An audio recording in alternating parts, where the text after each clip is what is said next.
In the summer of 1940, Great Britain was a nation gripped by fear. The British Expeditionary Force, caught off guard by the German Blitzkrieg, had narrowly escaped annihilation on the beaches of Dunkirk at the cost of most of its heavy equipment. With few major defences left and its major cities being bombarded day and night by German aircraft, Britain braced for the inevitable Nazi invasion. But the nation had no intention of giving up without a fight. Embracing the spirit of Prime Minister Winston Churchill's legendary "We shall fight them on the beaches" speech, the British people organised a citizens' paramilitary force to defend their islands, whatever the cost may be.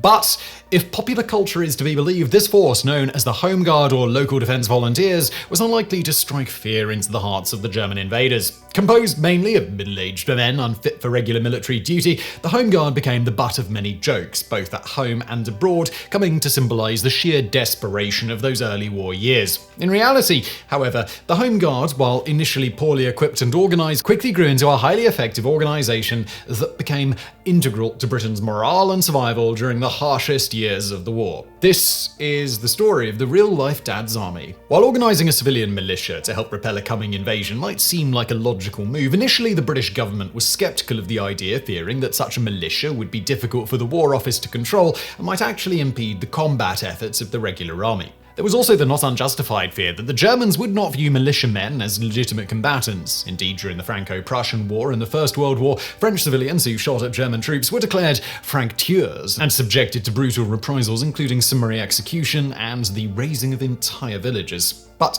this situation quickly changed, as across the British Isles, citizens too young or too old for military service or in reserved occupations, such as farmers and railway workers, began spontaneously forming their own militias, such as the Essex-based Legion of Frontiersmen. Realising that the British people were anxious to fight and that preventing them from doing so might affect national morale, on May 14, 1940, the government finally caved and approved the creation of a national militia, dubbed the Local Defence Volunteers, or LDV. On that day, then Secretary of State for War and later Prime Minister Anthony Eden delivered a radio broadcast in which he called for, quote, "large numbers of British subjects between the ages of 17 and 65 to come forward and offer their services. You will not be paid, but you will receive uniforms and will be armed. In order to volunteer, what you have to do is give your name at your local police station." The response to this appeal was overwhelming, with police stations across the country finding themselves swamped with applicants. Within 24 hours of Eden's speech, over 250,000 men had signed up for LDV. Around 40% of these volunteers were veterans of the First World War or even the Boer War. Given their military experience, then these men were often placed in positions of leadership. But despite their newly won official status, the exact role of the LDV remained contentious. While most volunteers believed that they would be Britain's last line of defence against a Nazi invasion, the War Office instead relegated the LDV to an observe and report role, providing intelligence of enemy movements to the regular army. The most active role the LDV was expected to perform was guarding factories, ammunition depots, and other key infrastructure against sabotage by so-called fifth columnists, Britons thought likely to collaborate with the Germans. However, the LDV was not actually permitted to engage such collaborators. Instead, the government issued a special invasion list, or Red Book, containing the names of 1,000 people whose recent conduct or words indicated that they were likely to assist the enemy, and who would be arrested by the police in the event of invasion. Unsurprisingly, the eager LDV recruits were disappointed with their assigned non-combatant role, leading to widespread problems with morale and discipline. The first overall commander of the Home Guard, Army Lieutenant General Sir Henry Pownall, described the LDV as troublesome, seemingly confirming the government's suspicions that such a militia would be marginally useful and difficult to control. Thankfully, however, the Home Guard was saved from premature disbandment by none other than the newly elected Prime Minister Winston Churchill, who in a BBC broadcast on July 14th, 1940, argued that these officers and men, a large proportion of whom have been through the last war, have the strongest desire to attack and come to close quarters with the enemy wherever he may appear. Should the invader come to Britain, there will be no placid lying down of the people in submission before him, as we have seen, alas, in other countries. We shall defend every village, every town, and every city. With Churchill's support, the LDV became an active fighting force and began patrolling fields, beaches, and other sites where German amphibious troops and paratroopers might land. But these militiamen were not expected to defeat trained German soldiers, but rather slow them down long enough for the regular army to mobilise. A number of LDV personnel were also recruited into the so-called auxiliary units, also known as the Scallywags. This was a top-secret stay-behind force whose members would, in the case of a successful invasion, hide themselves away in small underground bunkers and emerge to wage a guerrilla war on the Nazi occupiers. More than 600 of these secret bunkers were constructed across the countryside. In addition to changing the mission of the LDV, on July the 22nd, Churchill changed its name to the more inspiring-sounding Home Guard. Though Churchill's original goal was to raise a force of 500,000 men, by the end of July, the number of volunteers had risen to over 1 million.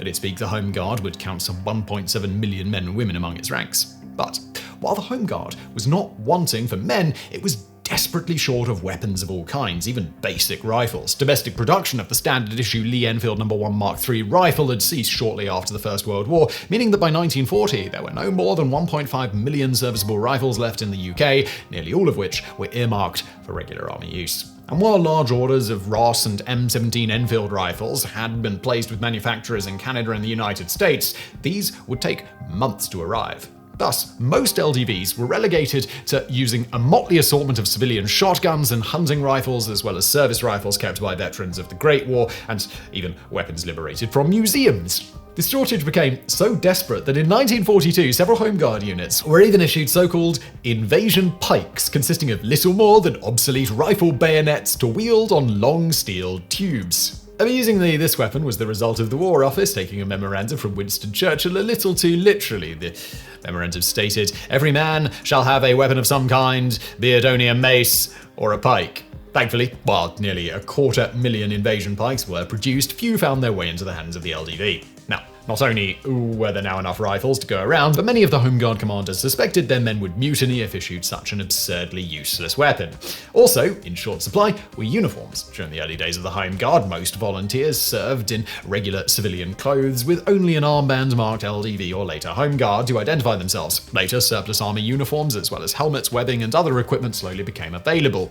But more desperately needed than rifles or uniforms were means of stopping the most dreaded of Nazi blitzkrieg weapons, the tank. The regular army, having left much of its heavy equipment behind at Dunkirk, was desperately short of anti-tank weapons, leaving none for the Home Guard. And even then, the weapons the army did have were largely obsolete by this time. The main British infantry anti-tank weapon of the period was the Boys anti-tank rifle, a massive 16-kilogram firearm that fired a tungsten-cored 55 caliber bullet. Introduced in 1937, the Boys could penetrate about 2 centimeters of hardened steel armor. By 1940, however, most German tanks were far better protected. Slightly more effective was the 40mm Ordnance QF 2-pounder gun, which could penetrate up to 5 centimeters of armor, but only at dangerously short ranges. Yet, despite this lackluster performance, at the time, the 2-pounder was the only anti-tank gun that British arsenals were equipped to mass produce, so in the wake of Dunkirk, manufacture went into overdrive under the assumption that a mediocre weapon was better than no weapon at all. Meanwhile, the Home Guard were left to face off against the coming German panzers using a variety of improvised and often dubious weapons. With high explosives in short supply, many of these weapons relied on the use of flame to envelop the enemy tanks and starve their engines and crews of oxygen. Some of the tactics rehearsed by the Home Guard anti-tank units bordered on the suicidal. For example, one attack plan involved a 4-man team equipped with a sturdy iron bar, a bucket of petrol, a blanket, and a flare pistol. The first 2 men would run out from cover and jam the iron bar into the tank's track, stopping it dead. The 3rd man would then spread the blanket atop the tank's rear deck and soak it in petrol, while the 4th would ignite the whole affair using the flare pistol. Simple. Slightly less suicidal was the flame vergas, a sort of improvised flame landmine comprised of a barrel full of petrol buried in a road embankment with a small charge of explosive gun cotton placed beneath. When a tank rolled by, the explosive would be triggered remotely, launching the barrel into the road and dousing the whole area in flame.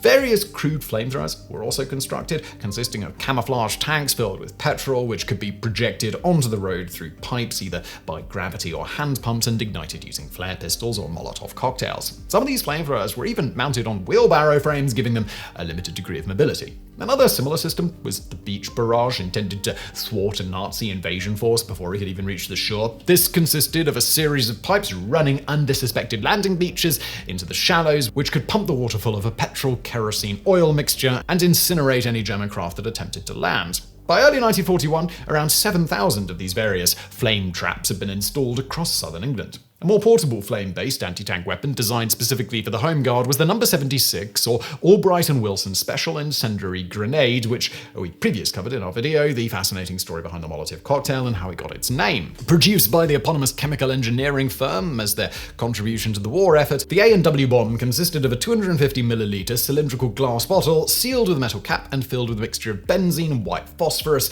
along with a strip of crude rubber. Over time, the rubber would dissolve in the benzene, creating a sticky mixture that would adhere to a tank's hull. When thrown at a tank, this bottle would smash open and expose the white phosphorus to the air, causing the flammable mixture to ignite. Two versions of the A&W bomb were produced, a regular model with a red cap for hand throwing and a thicker-walled model with a green cap designed to be fired from a weapon known as the Northover projector. Designed by Home Guard Major Robert Harry Northover, the Northover projector was a remarkably old-fashioned weapon consisting of a 6cm diameter, 90cm long smoothbore barrel with a crude breech and sights and a 4-legged tripod. It could also launch both A&W bombs and regular No. 5 Mills bombs, hand grenades using a small black powder charge ignited by a copper percussion cap in the same manner as a 19th century musket. Though cheap to build and easy to use, with 19,000 being produced by the end of the war, the weapon had a maximum range of only 250 meters and extremely poor accuracy, making it only marginally more useful than, throwing grenades by hand. A similar weapon developed specifically for the Home Guard was the Smith gun, which in function was nearly identical to the Northover projector, except for its unique mounting system. The gun was mounted in a cylindrical carriage with large wheels on either end, which lay horizontally for transport. To deploy the weapon, this carriage was tipped onto its side, turning one of the wheels into a combination base plate and turntable. A semi-cylindrical metal shield protected the crew from shell splinters and small arms fire, while the other wheel provided similar protection from above. Like the Northover projector, the Smith gun could fire a variety of ammunition, including A&W and Mills bombs. Yet another crude grenade launching device developed during this period was the Holman projector, developed by Cornwall-based mining machinery manufacturer Treve Holman. This consisted of a simple, unrifled tube designed to launch projectiles using either compressed air or steam. At the base of the tube was a spring-loaded valve which opens when depressed, allowing projectiles to be fired automatically by dropping them down the barrel. Supplied with compressed air from a cylinder, the weapon could fire 50 30-kilogram projectiles to a height of 200 meters on a single charge. Though originally designed for land use, the Holman projector found more widespread use at sea, where ships' boilers could supply near limitless amounts of propulsive steam. In this configuration, the weapon was fitted to arm trawlers, minesweepers, torpedo boats, and other small naval craft as a cheap replacement for proper anti-aircraft guns, which were also in short supply. The standard ammunition for the Holman projector was a standard No. 5 Mills bomb hand grenade inside a small cylindrical metal canister. When fired, the grenade flew free of the canister, armed itself, and exploded after 3.5 seconds. Though inaccurate and unlikely to take out any but the unluckiest of German aircraft, the Holman projector proved surprisingly effective thanks to an unexpected quirk. When the grenades detonated in the air, they produced a large puff of black smoke. This fooled many German pilots into thinking Holman-equipped ships were armed with more powerful anti-aircraft guns, causing them to break off attacks and keep their distance. Later, specialized high explosives and illuminating rounds were also developed for the Holman projector, though this weapon could fire just about anything that could fit down its barrel. Indeed, ships participating in combat exercises often used potatoes as practice ammunition, giving the Holman its enduring nickname of the potato launcher. While most Home Guard anti-tank weapons were flame-based, LDVs did have access to a number of explosive weapons as well, including perhaps the most infamously questionable device of the war, the grenade hand anti-tank No. 74, better known as the sticky bomb. Somewhat resembling a toffee apple, this weapon consisted of a glass sphere filled with thickened nitroglycerin and fitted with a short handle containing a 5-second time fuse. The sphere was wrapped in a wooden sock soaked in a powerful adhesive, which was itself covered by a hinged, spring-loaded sheet metal cover. To use the grenade, the operator pulled one pin to release the metal cover, pulled another to arm the fuse, and then either threw the grenade or ran up and smashed it against the side of a tank. This would cause the sphere to break and the nitroglycerin to spread out across the armor, with the adhesive holding the combination in place. When the spread-out explosive detonated, it sent a powerful shockwave through the armor, causing parts of the tank's interior to break off or spall and injure and kill the crew. This principle is still used today in the so-called high-explosive squash head or hair shanty-tank munitions. While theoretically very effective, the sticky bomb suffered from a number of shortcomings, the most glaringly obvious of which was that it was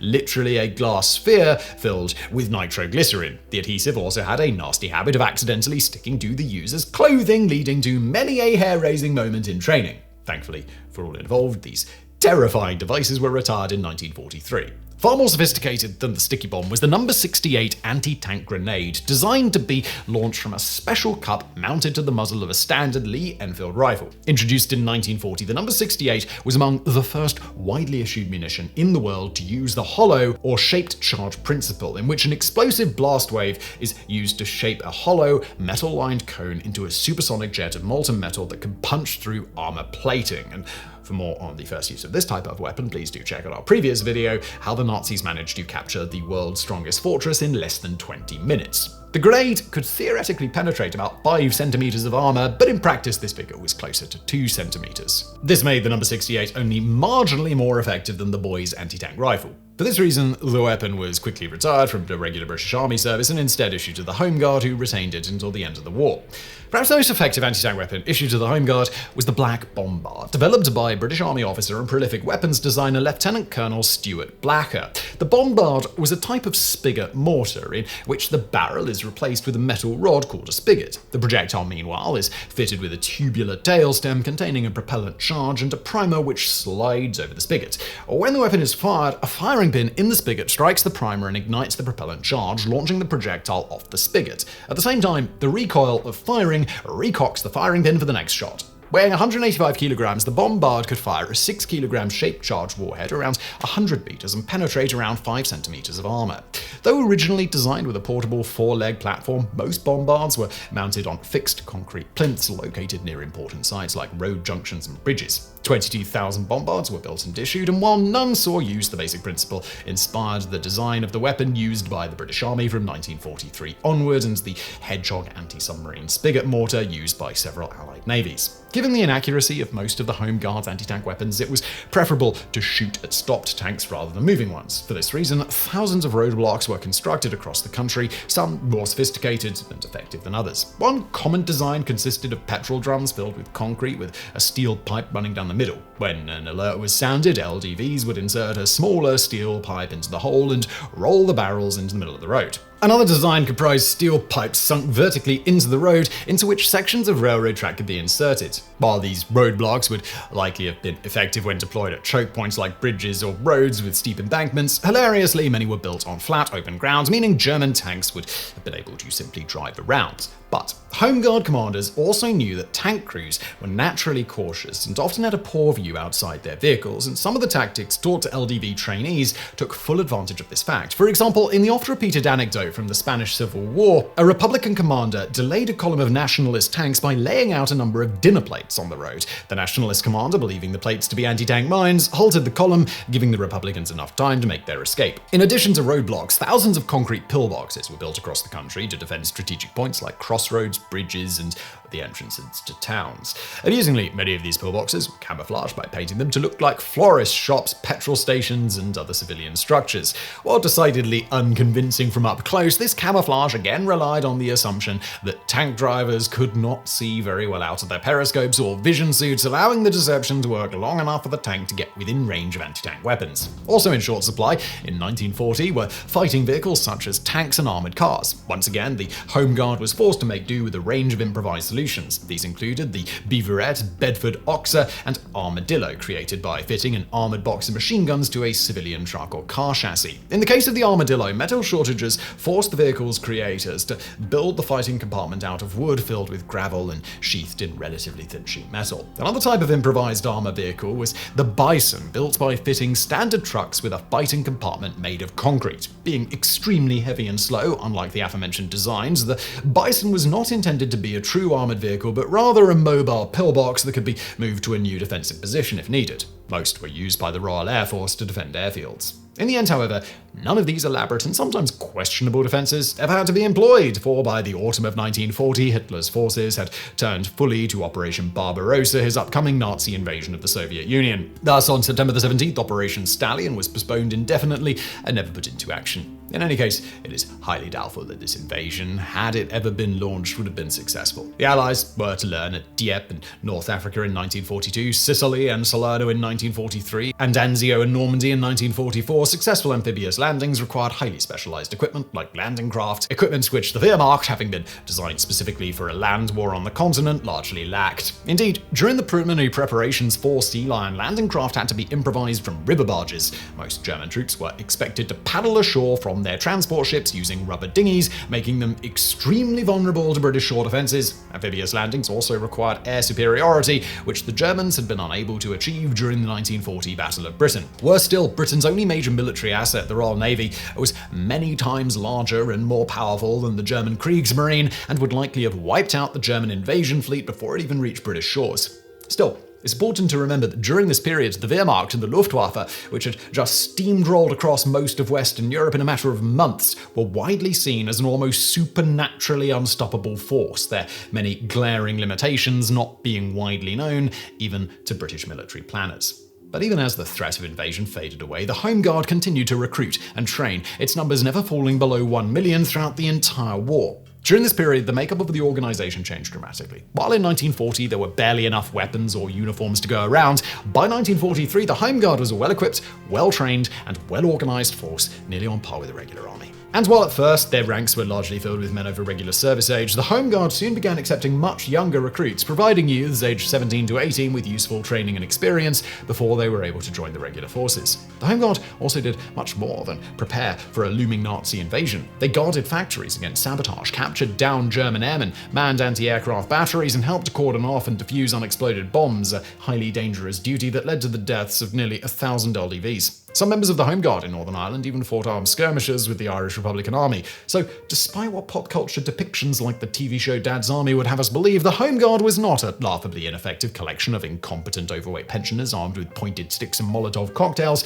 but an integral part of Britain's efforts to maintain morale and a functioning nation during the darkest years of the war. Indeed, during the war, the Home Guard were twice given the privilege of mounting guard at Buckingham Palace, an honour many long-established regular units of the British Armed Forces did not receive. By 1944, however, the tide of the war had turned so decisively in the Allies' favour that territorial defence was no longer seen as necessary, and on the 3rd of December, the Home Guard was officially stood down. They were finally disbanded entirely on December 31st, 1945, 7 months after the end of the war in Europe. In existence for a little over 4.5 years, the Home Guard was a peculiarly British wartime organisation, of whom Anthony Eden said in Parliament, quote, "No one will claim for the Home Guard that it is a miracle of organisation, but many would claim that it is a miracle of improvisation, and in that way it does express the particular genius of our people. If it has succeeded, as I think it has been due to the spirit of the land and of the men in the Home Guard."